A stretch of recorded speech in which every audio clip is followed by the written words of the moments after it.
धनलाइन pre मार्केटेल update में आप सभी का स्वागत है। आज का बाजार एक पहेली जैसा है। एक तरफ तो खतरे की घंटी बज रही है, लेकिन दूसरी तरफ एक जबरदस्त खुशखबरी भी है। तो चलिए आज एक जासूस की तरह इन सुरागों को जोड़ते हैं और देखते हैं कि पूरी कहानी आखिर है क्या। तो आज हम बात क्या करने वाले हैं। सबसे पहले हम ग्लोबल संकेतों से शुरू करेंगे, फिर अपनी दलाल स्ट्रीट का मूड समझेंगे। इसके बाद देखेंगे कि कौन से सेक्टर्स में सबसे ज्यादा एक्शन है, और हाँ, दो जबरदस्त पिक्स भी हैं। और आखिर में हम उस एक फैक्टर पर फोकस करेंगे जो आज पूरे बाजार की चाल तय कर सकता है। जी हाँ, भारतीय रुपया। तो चलिए शुरू करते हैं। सबसे पहले ये समझते हैं कि दुनिया भर के बाजारों से हमें कैसे मिले जुले संकेत मिल रहे हैं, जो हमारे बाजार के लिए एक कंफ्यूजन बना रहे हैं। अब देखिए, ये बहुत इंटरेस्टिंग है। अमेरिकी बाजार में कल रात एक अजीब सी चीज हुई। एक तरफ पुराने दिग्गज S&P 500 और डाउ जोन्स नीचे गिरे, लेकिन दूसरी तरफ टेक्नोलॉजी वाला नैस्डैक इंडेक्स वो ऊपर चढ़ गया। मतलब साफ है, AI को लेकर जो एक अंधाधुंध तेजी थी वो अब थोड़ी शांत हो रही है, और बड़े इन्वेस्टर्स अब बहुत सोच समझकर पैसा लगा रहे हैं। तो सवाल यह है कि इस कंफ्यूजन का असर हमारे बाजार की ओपनिंग पर कैसा होगा। लेकिन ये तो हुई ग्लोबल कहानी। इंडिया में क्या हो रहा है? इंडिया में तो इस वक्त दो ऐसी बड़ी खबरें हैं जो बाजार में तो बिल्कुल ही अलग, मतलब जमीन आसमान वाली कहानियां बना रही हैं। और ये है पहला बड़ा झटका। हमारा रुपया डॉलर के मुकाबले 90.91 के अपने सबसे निचले स्तर पर पहुंच गया है। और देखिए, जब अच्छे ट्रेड डेटा के बावजूद रुपया इतना गिरता है ना, तो इसका मतलब साफ है, एकदम साफ। विदेशी निवेशक यानी FIIs अपना पैसा बहुत तेजी से बाहर निकाल रहे हैं। ये एक बहुत बड़ा रेड फ्लैग है।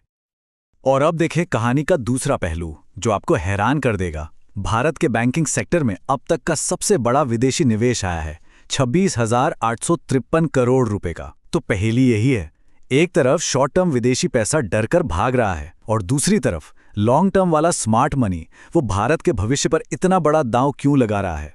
ये हो क्या रहा है? तो अब चलते हैं अपनी दलाल स्ट्रीट पर और देखते हैं कि इन ग्लोबल और लोकल खबरों का वहां क्या असर हो रहा है। यहां का माहौल सच कहूं तो डर और मौके के बीच कहीं फंसा हुआ है।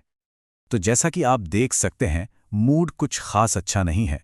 सेंसेक्स का ट्रेंड डिफेंसिव है, मतलब बड़े प्लेयर्स सेफ खेल रहे हैं। निफ्टी 50 में भी कमजोरी और सावधानी का माहौल है, और मिड कैप में तो चौतरफा बिकवाली है, जिसे कहते हैं रिस्क ऑफ मूड, मतलब निवेशक फिलहाल कोई रिस्क नहीं लेना चाहते। तो ध्यान रखने वाली बात यह है कि निफ्टी के लिए 25,700 का लेवल एक बहुत जरूरी सपोर्ट है, और 26,000 पर एक बड़ी रुकावट है। और ये चार्ट ना बाजार की पूरी अंदरूनी कहानी बता रहा है। ये एक असली रस्साकशी है। एक तरफ FIIs हैं जिन्होंने कल लगभग 2400 करोड़ रुपए बेच दिए, और दूसरी तरफ हमारे घरेलू निवेशक यानी DIIs हैं जो 1000 करोड़ से ज्यादा की खरीदारी करके मानो किला लड़ा रहे हैं। अच्छा, तो अब उन सेक्टर्स की बात करते हैं जहां आज सबसे ज्यादा हलचल देखने को मिल सकती है। चलिए देखते हैं। बैंकिंग सेक्टर, भले ही हाल में थोड़ी गिरावट आई हो, लेकिन RBL और फेडरल बैंक की डील, ये एक बहुत बड़ा सिग्नल है।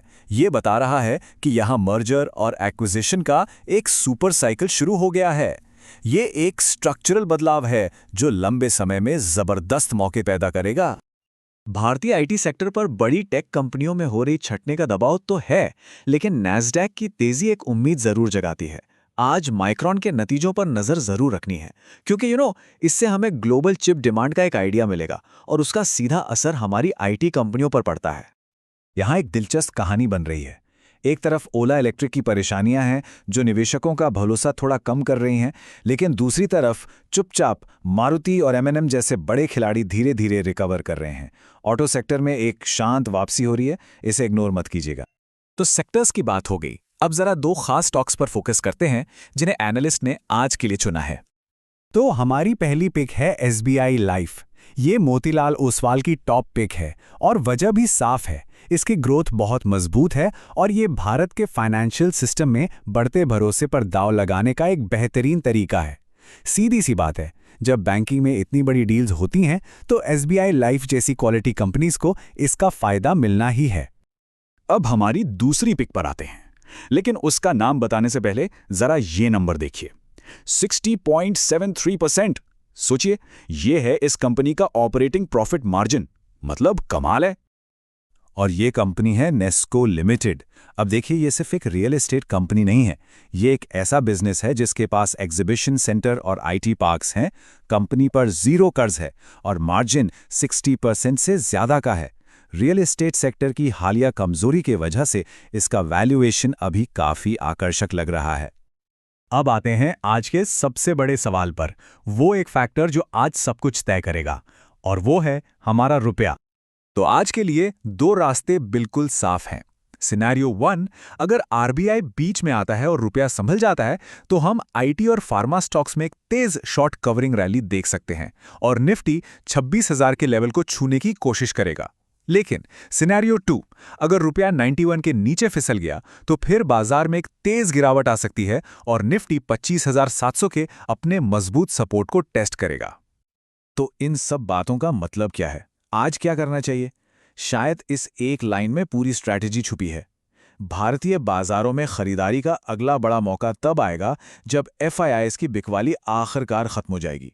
आज रखा गया धैर्य जनवरी तक मुनाफे में बदल सकता है।